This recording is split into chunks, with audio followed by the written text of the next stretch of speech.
চাকরির পরীক্ষায় যদি এই ধরনের অঙ্ক থাকে, দেখুন কি আছে, মানে দশমিকের পরে একই ডিজিট, সে কম বেশি থাকতে পারে কিন্তু ডিজিটগুলো একই ডিজিট। এখানে 4টে আছে, এখানে 3টে আছে, এখানে 2টো আছে, এখানে 1টা আছে। কারণ যেভাবে থাকুক না কেন আমাদের কি করতে হবে, সেগুলোকে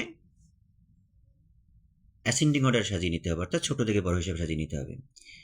তো এটা ছোট, তারপর আস্তে আস্তে এদিকে বড় আছে, তাহলে 1 2 3 4 এভাবে নম্বর দিয়ে নিয়েছি।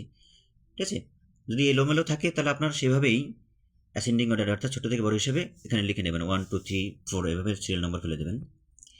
তারপরে কি করতে হবে দেখুন,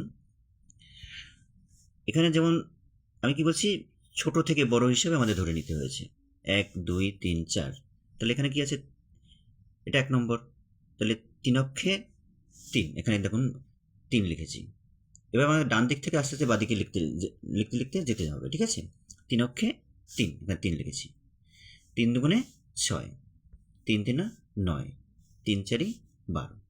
এবার কি করতে হবে, সব থেকে বড় সংখ্যা কোনটা, এটা। এখানে 4টের আগে দশমিক আছে, তাহলে আমাদের কি করতে হবে, এখানে 4টের আগে দশমিক দিয়ে দিতে হবে গুনে গুনে। ঠিক আছে, দিলাম। এবার খেয়াল করুন আরেকটা অঙ্ক, এখানে দশমিকের পরে প্রত্যেকটা ডিজিট 5 আছে, এখানে প্রত্যেকটা ক্ষেত্রে দেখুন একই আছে। এক্ষেত্রে কী করবো, এখন দেখুন একটু এই অঙ্কটা দেখলে বুঝতে পুরোপুরি ক্লিয়ার হবে বিষয়টা। এখানে দেখুন আমি সেই অ্যাসেন্ডিং অর্ডারে অর্থাৎ ছোটো থেকে বড় সাজিয়ে নিয়েছি, নম্বর দিয়ে নিয়েছি 1 2 3 4। অবশ্য আমার এটা বড় থেকে ছোট হিসেবে লেখা আছে, অর্থাৎ ডিসেন্ডিং অর্ডারে লেখা আছে। ঠিক আছে, কিন্তু আমি এটাকে অ্যাসেন্ডিং অর্ডারে এভাবে সাজিয়ে নেবো, অর্থাৎ এখানে সিরিয়াল নম্বর ফেলে দেবো 1 2 3 4 এভাবে। ঠিক আছে, তাহলে কী করবো, প্রথমে 5 অক্ষে 5, এটা কি করলাম, 5 অক্ষে 5, এখানে 5 লিখলাম। এই ডান দিক থেকে কিন্তু বাদিকে যেতে হবে লিখতে লিখতে। ঠিক আছে, ডান দিক থেকে বাদিকে যেতে হবে লিখতে লিখতে। 5 অক্ষে 5, তারপর এখানে 5 দুগুণে 10। এবার দেখুন 10-এর শূন্য নামে হাতে কিন্তু 1 থাকে, 1 কিন্তু পরেরটার সঙ্গে যোগ করবো। 3 5 15, 15 হাতে নিয়ে হয় 16, 16 6 হাতে 1, আবার 4 5 20 1 21। এরপরের কাজ কি, এরপরের কাজ হচ্ছে আবার এখানে সব থেকে বড় কোনটা, এটা।